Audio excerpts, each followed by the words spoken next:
Vous considérez-vous être courageux? Considérez-vous être une personne courageuse? Si on retourne plusieurs centaines d'années en arrière, les gens devaient parfois se rendre sur un champ de bataille avec une arme comme celle-ci en main et se battre pour leur vie, se battre pour leur communauté, pour leur pays, pour leurs valeurs.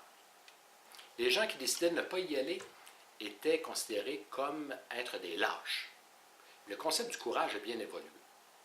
Rares sont aujourd'hui les occasions, si on peut les appeler ainsi, de se rendre sur un champ de bataille et se battre pour sa vie, se battre pour ses valeurs.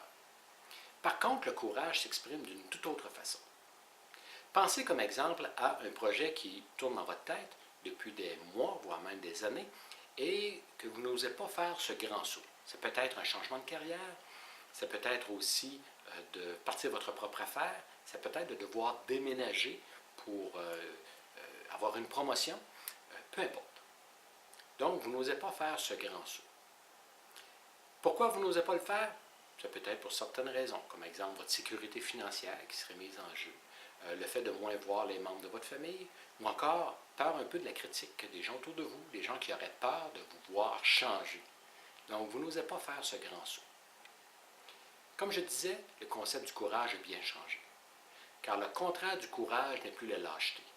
Le contraire du courage, c'est le conformisme. C'est l'acceptation d'être comme les autres ou être comme les autres désirent qu'on soit. Parce que ça prend du courage pour se tenir debout devant nos rêves et de justement réaliser nos rêves, peu importe ce qui arrive.